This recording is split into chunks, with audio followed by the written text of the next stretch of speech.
Hello and welcome to VHTB, your guide to talent, culture, and the capital forces that are shaping the hard tech ecosystem. My name is Justus Kilian. I'm a partner at Space Capital. We provide high conviction capital to founders transforming the real world.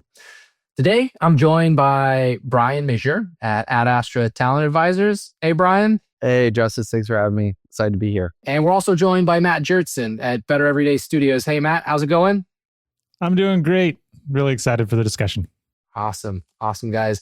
Well, this is a topic that it could be the number of IPOs that are coming up that, have the potential trillion in the market cap, or it could just be the number of founders that are now reaching unicorn status. But I've been hearing more sort of whisperings of this idea of founders and the idea sort of founder profile to, do game-changing stuff. And so many successful founders share traits of this sort of extreme self-belief, high risk tolerance, and charisma, which, are useful for starting ventures, persuading investors, recruiting the best talent to join them.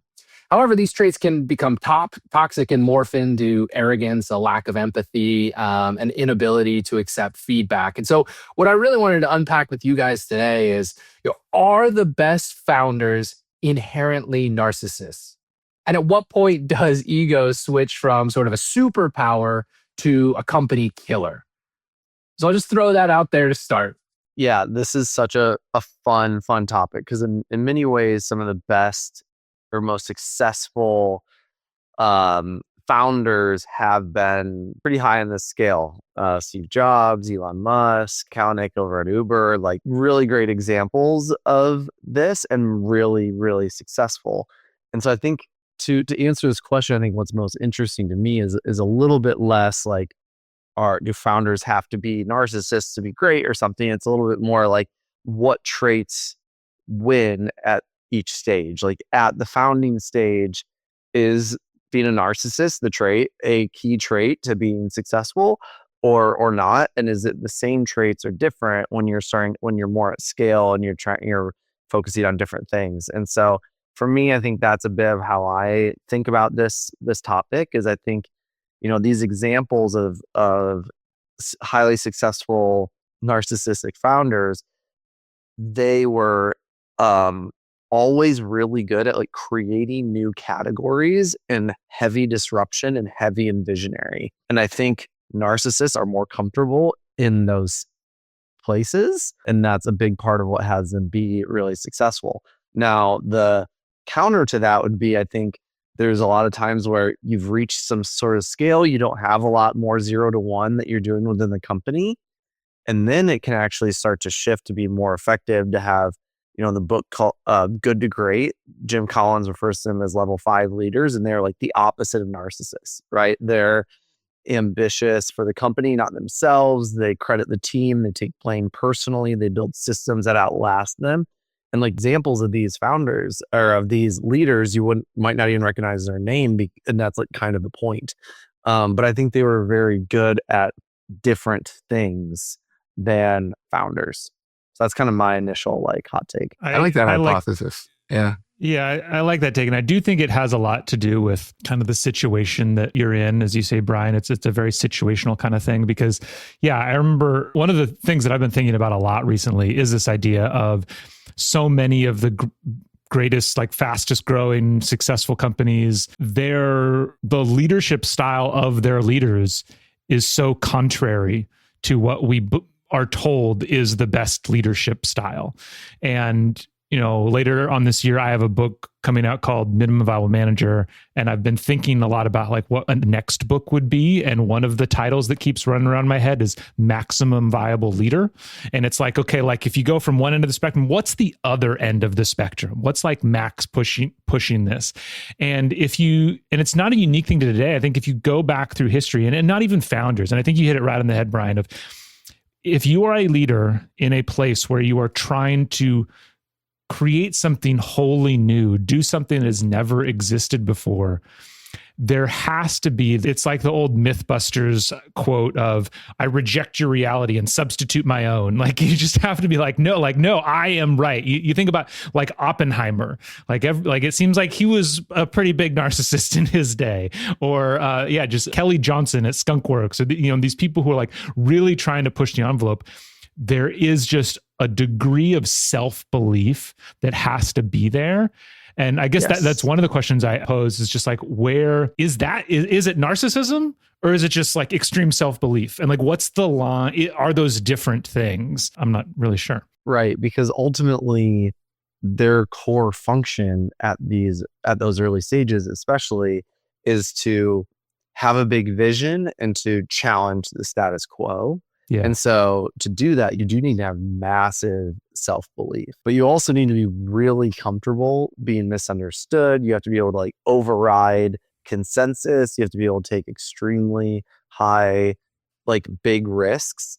And that just, I think, is more naturally available to narcissists, but it's less that like you need to be an actual narcissist to achieve these things. You just need to be more comfortable in these like really, really uncomfortable positions. Yeah. I mean, so I think we've highlighted some good examples of people who fit that narcissistic profile and some of the benefits that could come from it. Are there well, I could think of two examples of people that maybe are a little bit sort of counter to that profile, right? So I think Peter Beck at Rocket Lab, he's not known as sort of being this authoritative type person. It's way more an engineer of engineers. Like, I'm going to build things, I'm going to tinker, I'm going to, solve interesting problems. A couple other folks like RJ Scaringe at Rivian that, comes to mind as well. And the brothers at Stripe, that are just sort of known to be like people first leaders, right? And that's sort of often what I hear is sort of the other end of the spectrum, right? Maybe there's something here when it's this idea of like 0 to 1. SpaceX was really trying to fundamentally disrupt and try to do something radically different. Reusability was baked in from the earliest days of the company, right? Yeah. Rocket Lab wasn't trying to take that approach. They were just trying to build something smaller, right? And so maybe there's something versus like trying something fundamentally new versus trying to something different. And maybe that's a different prototype. I don't know. Are there any other names that sort of stand out to you guys that you think of that you sort of break that archetype? Well, I think first, speaking to those two examples, I think they're strong leaders with vision. They've been at successful companies, and both of them literally followed in Musk's like footsteps, right? They did not need to convince the world that we needed electric vehicles or that we need reusable rockets. Like, both of them left that to somebody else to do. Someone else broke the status quo and they kind of followed behind that. And so like those are good examples of like strong leaders that are not narcissists and didn't have the same like lift to carry to like completely disrupt their industries. There is the potential for kind of a variation of survivor's bias in this as well. I do think that generally, because I agree with you, Brian, I do think generally, like, if there are leaders that are like that, it's probably much less likely that we will have heard of them, because that part of the reason the Jobs and the Kalanick's of the world are so well known isn't just because of the groundbreaking things that they did, but it's also because of their particular personality. But I mean, when I think back again to this point of like, doing, things first, like it is, I don't know, all the names that come to mind, I'm like, oh, there was certainly some, at minimum, very strong belief there. And it gets really difficult. To get to the other side of that question, of your original question, though, Justus, of this idea of like, when does it become detrimental to the company? And I really think it is where it breaches this idea of going from like this self-belief, and I don't even know how to draw this line or how to really describe this line, but going from self-belief to truly believing that you can't be wrong and not listening to outside voices. And it's funny, kind of talking to this right now, we're talking not long after SpaceX made their big pivot of saying like, oh, Mars is no longer the focus. Now it's the moon. And I was in a kind of back and forth with somebody on LinkedIn, in LinkedIn comments the other day, how I feel like so many of these kinds of effective leaders, they kind kind of embody the idea of strong beliefs loosely held, where it's like, literally, you go back probably a year, certainly more than a couple years, and Elon like derides the idea of going to the moon. Like the moon is a waste of time, right? And so it's like, if you believe something different than them, you are stupid until the data says otherwise. And then all of a sudden, now this is their idea now. And like, of course, they never believe this other thing, And it's interesting to see how you can have this self-belief, but still be able to change your mind. And I think that's the balance there of how you can have this personality without it destroying your company. Yeah, it's a good point. I mean, if you think to like Elizabeth Holmes at Theranos, right? Like there was a similar level of narcissism there, trying and status quo breaking that needed to be done in order for Theranos to raise money and hire people and to like be on a path towards potentially being successful that she was maybe successful in at the beginning, right? And what amount of like being a rebel is good. Like Uber was really, really rebellious, and we look back on it now as like a success story, and it could have gone a different way. It could have gone the way of Theranos potentially, but Theranos didn't. And I think she was like completely disconnected from reality and from data to be able to bend too many rules and look away too many times.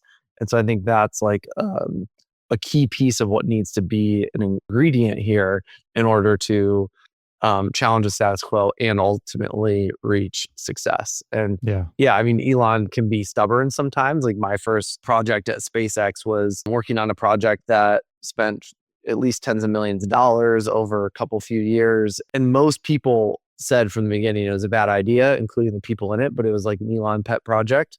And like after mountains of data, that it was finally agreed to be canceled, right? And maybe he could have made that decision sooner, but he still did make that decision, right? It was maybe tens of millions versus hundreds of millions. So I think these are good points here. I mean, just you're the one interfacing with all these founders. Like, are you giving them narcissist tests? I'd be really interested to know. So, I mean, I think, Brian said something really interesting there. And there's this sort of framework that we often use. And I think I mentioned it before, but my partner, Tom, likes to say, vision without execution is hallucination. And so, that narcissism that allows you to paint a bold picture is important to get work done in the early days and align people around a vision and get investors to believe and get, great talent to buy in. But if you're not able to parlay that into actually building and moving the objective forward sufficiently, right, then it borders on the line of a sort of delusion or in the case of Theranos, fraud, right? And that's where I think that narcissistic tendency, if like it starts to crystallize where nothing can get through and you just believe the vision at all costs and no flexibility. To your point, Matt, like strongly held beliefs, but no flexibility in that when the abundance of data proves you wrong, like that's when you get into a really strong trap. So yeah, I mean, a lot of VCs say that they have sort of a no asshole policy, right? They don't want to work with people that don't listen. They want people that'll take feedback and sort of grow alongside the role. But I think when you push deeper down, we all secretly want to see people that can actually really stand up for themselves and don't care what people are saying in the face of, a differing opinion or a lot of pushback, because that's what it's going to take to sort of grind through the insurmountable odds that you're inevitably going to face. Well, guys, this has been a super interesting conversation. I think that we did touch on a couple, really important points here, which is it does seem like there are, at the founder level, there are different profiles that lead to success at different stages of the business, and sort of those tendencies to be extreme self-belief, high risk tolerance, very charismatic are absolutely critical at the earliest stages, but companies evolve and leaders need to evolve as well. And so those personalities will need to change. And a risk comes with, people who begin to solidify in their beliefs and can't adapt and can't sort of change. And, history might be sort of overshadowing a little bit of this with, a survivorship bias where we're only seeing the Steve Jobs and the Elon Musks and the Travis Kalanick's and some of those, more sort of adaptive leaders, are not as outspoken and not as loud. And so, you see these really strong beliefs that are loosely held that sort of dominate the narrative. But you can build multi-billion-dollar companies with different leadership styles. So appreciate you guys really helping unpack this one. This was a fun conversation.